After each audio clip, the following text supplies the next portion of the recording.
الحمد لله رب العالمين والعاقبة للمتقين الصلاة والسلام على سيد الأنبياء والمرسلين وعلى آله وأصحابه أجمعين. قال الله سبحانه وتعالى: يا أيها الذين آمنوا اصبروا وصابروا ورابطوا واتقوا الله لعلكم تفلحون. صدق الله العظيم. கண்ணியத்துக்கும் பெருமதிப்புக்குரிய இஸ்லாமிய பெரியோர்களே, நண்பர்களே, தாய்மார்களே, அல்லாஹ் தஆலாவுடைய கருணையின் வெளிப்பாடு, அல்லாஹ் சுப்ஹானஹு வ தஆலா மீண்டும் மீண்டும் அவனுடைய பள்ளியில் அமர்ந்து தராவீஹ் தொழக்கூடிய நல்ல பாக்கியங்களை கொடுத்திருக்கிறான்.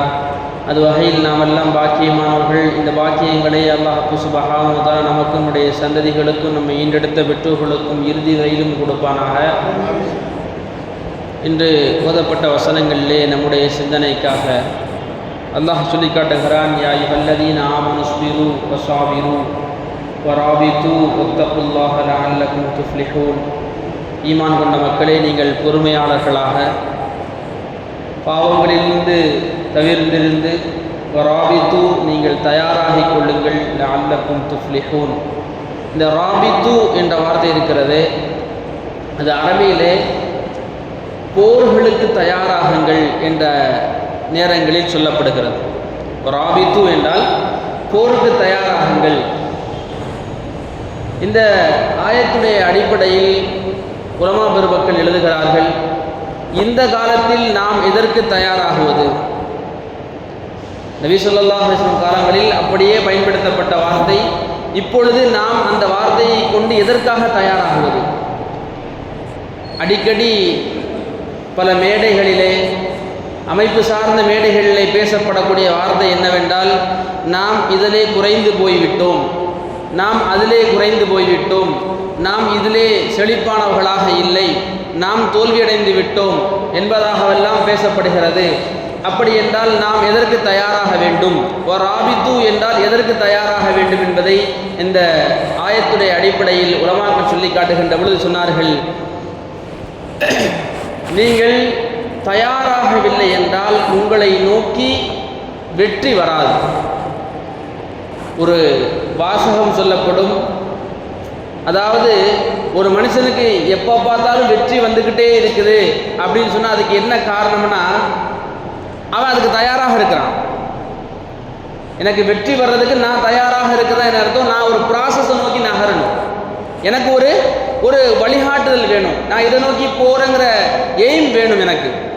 எங்களுடைய சமூகத்துடைய மக்களுக்கு உண்டான இந்த காலத்துக்கு தேவையான மிக முக்கியமான விஷயம் என்னவென்றால், நாங்கள் எதை நோக்கி நகர்த்துகிறோம்? எங்களுடைய சமூகங்களை, எங்களுடைய அடுத்த தலைமுறையை நாங்கள் எதை நோக்கி நகர்த்துகிறோம்?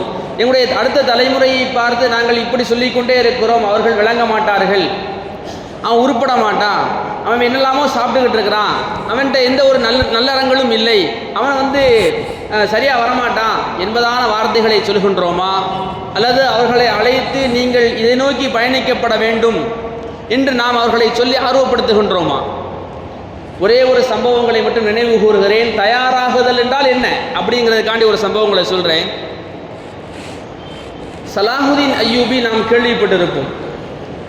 ஹதரத் உமர் ரலியல்லாஹுடைய ஆட்சி காலத்துக்கு பிறகு இஸ்லாமிய அந்த ராஜ்யங்களிலிருந்து பைத்துல் முகத்தஸ் அகற்றப்படுகிறது. வேறு ஒரு கிறிஸ்தவருடைய கையில் இஸ்லாமிய ராஜ்யங்களிலிருந்து பலஸ்தீன் அகற்றப்படுகிறது. நீண்ட நெடுங்காலங்களாக சிலுவை போர்கள் நடந்து கொண்டே இருக்கிறது. அதிலே ஒரு இஸ்லாமிய ராஜ்யத்துடைய மன்னன், அவன் இளவரசன், இன்னும் திருமணமாகவில்லை. அவருடைய அண்ணன் கேட்குறாரு, நீ எப்போ திருமணம் செஞ்சு கொள்ளலான்னு நினைக்கிற? நீ இளவரசனாக இருக்கிற, எப்போ திருமணம் செய்து கொள்ளலான்னு நினைக்கிற? அல்லது உனக்கு நான் பெண் பார்க்கட்டுமா? எந்த சமூகத்திலிருந்து, எந்த கோத்திரத்திலிருந்து நான் உனக்கு பெண் பார்க்க வேண்டும்? ஏன்னா அரச குலத்தை சார்ந்தவன் நீ, உனக்கு அவ்வளோ பெரிய அந்த நாட்டுடைய அரசனுடைய மகளை பார்க்கவா என்று பல கேள்விகளை கேட்கிறார்.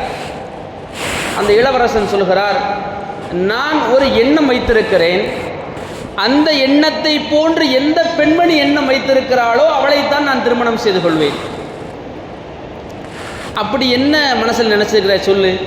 ஒருவேளை அந்த பொண்ணு அப்படி இருக்குன்னு நினைக்கிறியா, இப்படியா, என்ன உலகா, என்னெல்லாமோ கேட்குறாரு. இல்லை இல்லை இல்லை, நான் ஒன்றை நினைத்திருக்கிறேன், அதுபோன்று அவளும் நினைத்திருந்தால் அப்படிப்பட்ட பெண் மகவை நான் திருமணம் செய்து கொள்கிறேன். என்ன நினைக்கிற? அந்த இளவரசர் சொல்லுகிறார், எனக்கு பிறக்கக்கூடிய குழந்தை இருக்கிறது அல்லவா, அது ஆண் மகவாக இருக்க வேண்டும், ஆண் பிள்ளையாக இருக்க வேண்டும். அதனுடைய கையில்தான் இந்த இஸ்லாமிய சாம்ராஜ்யத்தை விட்டு சென்றுவிட்ட பைத்துல் முகத்தஸ் இணைக்கப்பட வேண்டும். இப்படி யார் எண்ணம் கொண்டிருக்கிறார்களோ அப்படிப்பட்ட ஒரு பெண்ணை நான் திருமணம் செய்து கொள்கிறேன். எப்படி அழகா இருக்குது, வெள்ளையாக இருக்குது, வேறு விஷயங்கள் சொன்னாவது தேடலாம். அவர் என்ன சொல்கிறார், என் மனசில் இப்படி ஒரு எண்ணம் இருக்குது, எனக்கும் அந்த பெண்மணிக்கும் பிறக்கக்கூடிய குழந்தை ஆண் குழந்தையாக இருக்க வேண்டும். அந்த குழந்தையின் மூலமாகத்தான் இஸ்லாமிய சாம்ராஜ்யங்களுடைய கையிலிருந்து நழுவி போன அந்த பைத்துல் முகத்தஸ் சேர்க்கப்பட வேண்டும் என்று நான் எண்ணப்படுகிறேன். இதுபோன்ற எண்ணம் கொண்ட ஒரு பெண்ணைத்தான் நான் திருமணம் செய்ய வேண்டும் என்று ஆசைப்படுகிறேன். அண்ணன் சொன்னார், காலத்திலையும் நடக்காத விஷயத்தை பேசிக்கிட்டு இருக்கிறேன், காலத்திலையும் நடக்காத விஷயத்தை பேசிக்கிட்டு இருக்கிறேன் என்பதாக சொல்கின்ற பொழுது நான் அல்லாஹ்விடத்தில் துவா செய்கிறேன், அல்லாஹ் எனக்கு அப்படிப்பட்ட ஒரு மணாளியை தருவான். இந்த காலங்கள் நகருகிறது. ஒரு சூஃபி மகானிடத்திலே அந்த இளவரசர் பயிற்சிக்கு செல்கிறார். அந்த நேரத்தில் ஒரு பெண்மணி வருகிறார்கள். பர்தாவுடைய அடிப்படையில் அந்த சூஃபி அவர்களிடத்தை பேசுகிறார், ஏமா உன் வீட்டுக்கு ஒரு மாப்பிள்ளை அனுப்பிச்சிருந்தனே, அந்த மாப்பிள்ளையை நீயே வேணான்னு சொல்லி அனுப்பிட்ட என்பதாக இந்த இளவரசனை வைத்துக்கொண்டே அந்த பெண்ணிடத்திலே பர்தாவுடைய தர்த்தீபிலே பேசுகிறார் அந்த சூஃபி ஞானி.